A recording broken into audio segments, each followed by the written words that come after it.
What is going on YouTube? It's your boy Dan, aka aDrive. I'm bringing you guys a brand new Pokemon Sword and Shield video today. And today I have a doozy for you guys. The dude who leaked all that information about Dynamaxing and Sonia and Nessa and Milo and all sorts of stuff just a few weeks ago has apparently posted again and revealed and leaked more information. And I have that post for you guys right now. So be sure to hit that like button down below and subscribe if you guys are new for daily Pokemon content. We have plenty of Sword and Shield content coming up over the next couple months leading into the release of the brand new Pokemon games, which is going to be super duper hype. Now, I do want to say before we jump into this that while the leak has been proven true from the previous leak, there's not a 1,000,000% way to say that this is the exact same guy. Seems like it's the same guy, uses the same picture, all that good stuff, but we don't have 100% confirmation because these are anonymous message boards, so it's really hard to confirm. So we're gonna move forward assuming this is real.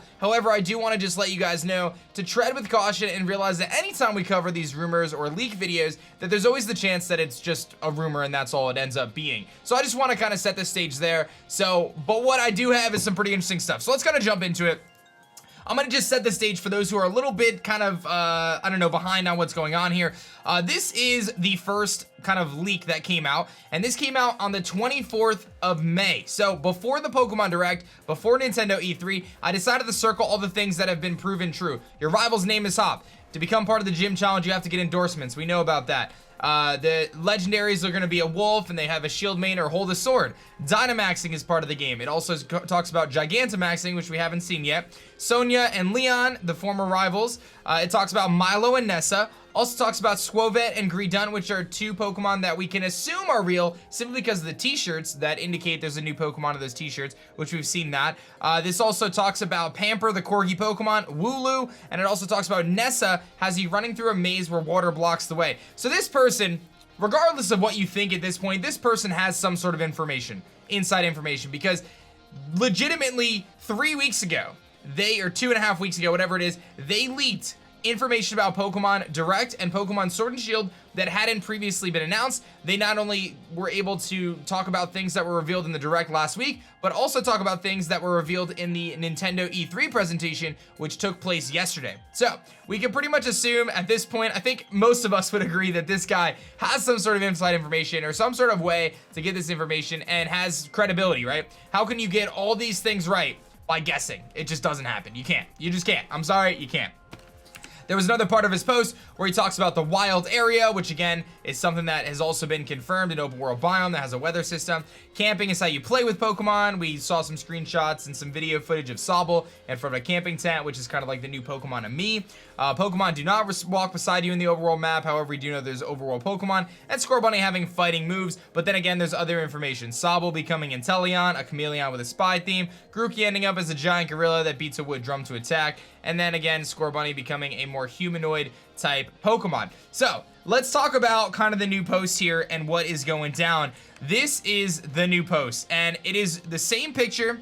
It was made yesterday, and we can assume that it's potentially the same guy. Again, I don't want to just blatantly say this is the same guy because it is an anonymous message board, but we're going to take a look at this post and we're going to talk about it, and then we're going to make, you know, kind of a conclusion of whether or not we believe this to be real. So I'm going to actually try to do this so I can kind of zoom in a little bit better so we can kind of see some of the stuff. So let's see if I can make this work. So other Pokemon receiving new Gigantamax forms. Now, if we kind of go back to the previous post, the Gigantamax is kind of like an upgraded Dynamax, and there's a handful of Pokemon that are going to get Gigantamax forms.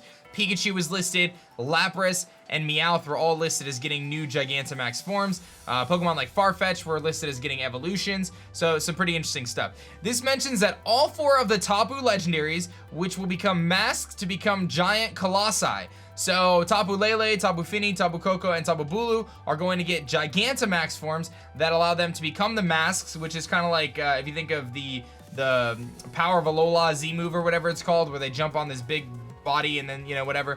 Charizard, Flygon, Tyranitar, Hydreigon, and Volcarona will receive Godzilla-inspired design changes with their Gigantamax forms. Now, this is very interesting for a couple reasons, and I'm going to point this out. because one, I believe all of these Pokemon have been shown in trailers already, and I do believe that Nintendo very carefully selects the Pokemon that they showcase in trailers. They obviously know all the Pokemon that are going to be in the Galar region Pokedex, but they're choosing these Pokemon to showcase for a reason. And in the past, we've actually seen them showcase Pokemon in the past in trailers that ended up getting Mega Evolutions down the road. So very interesting stuff to note there. Could just be coincidence, but some of these Pokemon we've seen, I remember seeing Hydreigon and Tyranitar and Flygon and Charizard. I believe we saw Volcarona, although I'm not positive. Could be wrong there. I actually don't know if we've seen Volcarona.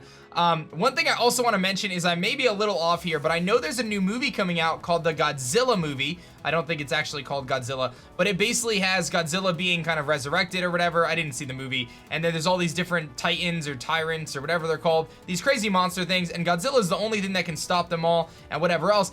And what's crazy is all these Pokemon that we're mentioning kind of resemble those monsters from the movie. Like, I remember there was this like multi-headed dragon, kind of like Hydreigon. Obviously Tyranitar and Godzilla are very similar. There was like this crazy moth fire thing that kind of reminds me of Volcarona. So this sounds a little crazy, but if you guys know the movie I'm talking about, I'm sorry that I don't know what it's called. This is pretty interesting considering there's this Godzilla movie coming out. They have these Godzilla Gigantamax forms.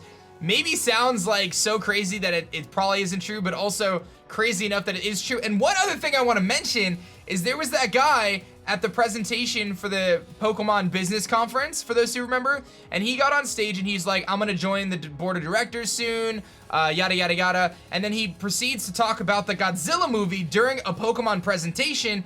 And then the other guy, who, again, you gotta bear with me on my paraphrasing here, but the other guy was just like, thanks so much for, you know, shouting out Godzilla during our Pokemon presentation. And I remember being like, oh my god, what a terrible move. Like, how could you do that? You're trying to get this board spot at Pokemon or Nintendo or whatever, and then you're gonna go talk about another franchise during your presentation. But what if it was intentional? I'm not even kidding, like, seriously. Just put on your tin hats for a second and think about this. What if it was intentional? Crazy enough, I don't know. Meltan evolves in-game while leveling up while Dynamaxing and Melmetal. That I believe a million times over. That actually sounds really feasible, if I'm being totally honest, when you think about the fact that the only way to evolve Meltan is through Pokemon Go. It's a little tedious. Dynamaxing Meltan in-game into Melmetal, then it evolves. I see that being a thing. I could totally believe that. And then Rotom takes control of the entire stadium to fight. Now that's cool because we see Rotom actually flies like a little drone camera to film different parts of the stadium. If Rotom were to be on the field and Dynamax itself, it'd be cool if it electronically takes control of the stadium and then it can do different things, maybe set up its own terrain. After becoming the champion, the player gets to meet, will be given their manager Alan, who helps with sponsorships, hosts tournaments, and creates advertisements and posters that can be seen around the Galar region.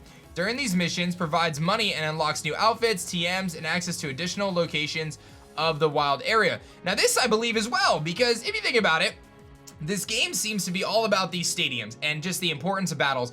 We see Leon, I believe his name is, yeah, Leon. He's got his coat on and everything, and he's clearly got what looks like sponsorships on his coat. Like, this is like professional sports in the Galar region. They're really making it like professional sports.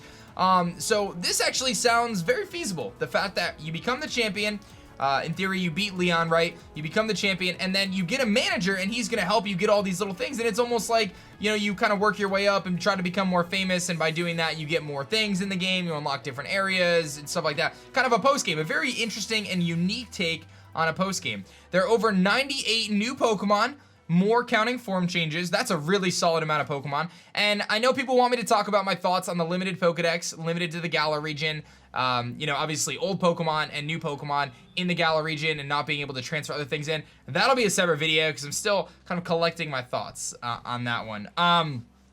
Potentially, very single Pokemon can be attained through the online raid. Well, this is, I think this is meant to say potentially every single Pokemon can be obtained through online and raid battles. Game Freak plans to have monthly online raids planned alongside events held at local retailers. One of the first raids planned is Torterra to coincide with the Detective Pikachu new movie. Now this would actually make so much sense if this is how they handle the Pokedex. You know, we talk about the fact that they've said that they're going to limit the Pokedex and you can't just transfer everything into the new game. But if they had events at GameStops and Game and whatever else, and you had to go there for the local raid battles, which would stink, but if they had those things, or if you can connect online at a certain time to be able to get certain Pokemon like Torterra, which then you can breed in theory to get, you know, Turtwig and Grotle, that could be actually really neat as a way to kind of open up the decks and create consistent content over the months, because that's one thing Pokemon lacks. Something like Smash, they're releasing DLC fighters every few months, right? But Pokemon really has always lacked kind of that,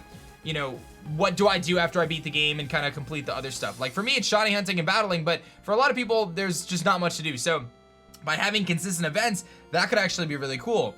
Leon is Team Yell anonymous leader, and Team Yell is apparently the evil team, who uses social media and power of fandom to target and damage trainers' reception so they lose sponsorships. In order to remain an unchallenged champion from trainers who he thinks could beat him. He thinks Sonya purposely let him win their match years ago and feels weak. He captures the other version's legendary in order to feel powerful, despite leaving Galar unprotected by the evil legendary Eternatus. So I guess the idea is, like, say you have the sword, you're playing sword, he's gonna catch the shield legendary, and then there's no one to protect from the evil legendary Eternatus.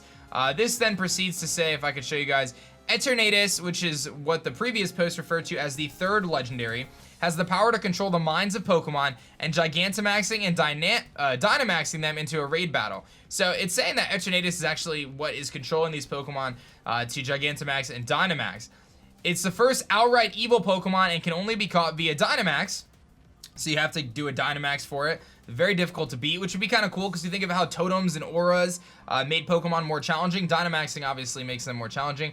And in order to use Eternatus, the trainer must purify his evil by befriending, playing, and petting it at camps. I'll post more later.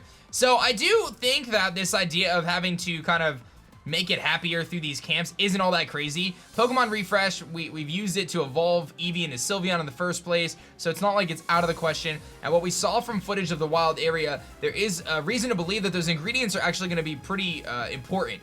You know, there was 2 items that were picked up in the wild area that seem to be ingredients, which are probably used in those camps, like the Pokemon Refresh and the Pokemon Amaze. So like that kind of version of it. So very interesting stuff to note. I think the most interesting stuff is this Gigantamaxing stuff. The various Pokemon getting Godzilla-inspired designs, and then I thought this was really cool about kind of the manager, Alan, who helps with sponsorships. I'm reading this, again, I'm gonna say take it with a grain of salt. You know, there's no way to really know this is real until another trailer comes out and either proves or disproves some of this stuff. But, you know, considering how accurate the previous leak was, if this is the same person, I think we can assume that there's a lot of reason to believe that it's real. If it's just another person making stuff up, then it's tricky because obviously they tried to pose as the person from before. So kind of difficult, kind of hard to say, little tricky to go by there, but definitely worth talking about. And I'm curious to hear your thoughts. Do you think this is real? Do you think this is not real? And what do you think about pretty much everything in this post? Are you excited about it? Are you not excited? I don't know. Let me know your thoughts in the comment section below. Be sure to hit that like button, subscribe if you guys are new, and thank you so much for watching this video. My name is Dan. I also go by aDrive, and I'll catch you guys on the next one. Peace.